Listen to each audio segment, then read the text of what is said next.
Hola, bona nit. Gran diferència, doncs, entre aquestes imatges tranquil·les del vespre de la sortida dels diputats i tots els incidents que s'han viscut aquest matí.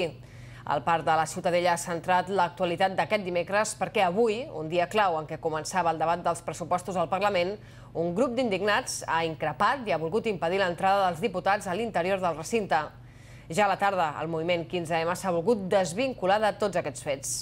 Comencem, doncs, ara a l'exterior per veure com està la situació. Parlem amb el nostre company Francesc Sánchez, que és a l'exterior del Parc de la Ciutadella, a l'entrada de Marquès de l'Argentera.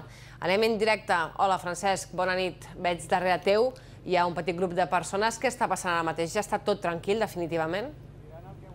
Bona nit, doncs sí, aquí hi ha tranquil·litat. De fet, ha estat durant tota la jornada la tranquil·litat en aquesta porta, en aquest punt d'entrada del Parc de la Ciutadella. L'última notícia és que el cordill de seguretat que formaven una quinzena de furgones dels Mossos d'Esquadra, de la brigada mòbil, han marxat. Per tant, ja s'ha aixecat aquest cordill de seguretat i, com veieu, a la part del darrere doncs, hi ha les portes tancades novament del Parc de la Ciutadella i al darrere unes furgones de la brigada mòbil dels Mossos d'Esquadra. Això és l'última hora.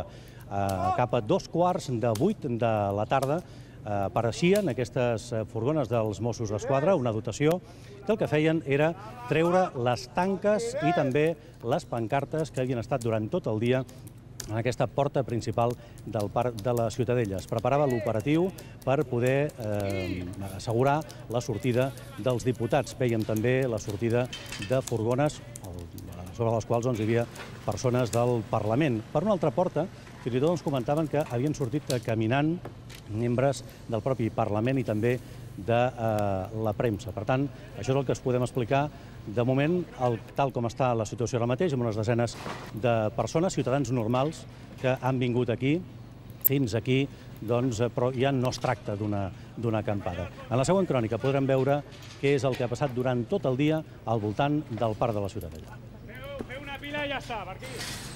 Felip Puig ha sigut un dels primers a abandonar el Parlament abans que s'acabés el ple i ho ha fet de la mateixa manera que ha arribat, en helicòpter, per controlar l'operatiu policial del vespre. A les portes del Parlament, un grup de persones continuava increpant tots aquells que entraven i sortien de la cambra. Fins i tot els treballadors del Parlament han hagut de ser escortats per fer el canvi de torn. Tots aquests incidents han generat debat també dins del propi moviment de l'acampada de Barcelona. Durant la tarda s'han succeït les assemblees per buscar la manera de continuar amb la protesta després dels incidents. Per 4 estúpids que van a la violència estem perdent tota la imatge i totes les sensacions que teníem tots els dies anteriors. Llavors, per allunyar-nos una mica del focus d'atenció, i com la pretensió no és que rebenti res, sinó protestar i que se'n senti, anar cap a la plaça de Sant Jaume.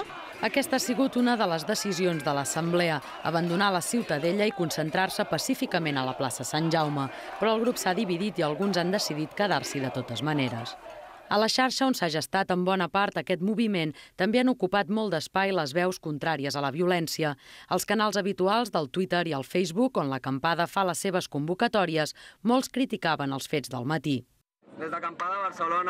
Finalment, la Comissió de Comunicació de l'Acampada de Barcelona ha emès un comunicat on relata com han viscut els incidents, denuncia l'actuació policial de primera hora del matí i aclareix que l'acció de bloqueig d'aquest matí s'emmarca en una estratègia de desobediència civil, pacífica i col·lectiva davant de l'aprovació de lleis injustes i que les accions que no han seguit aquesta estratègia no representen el moviment. Durant una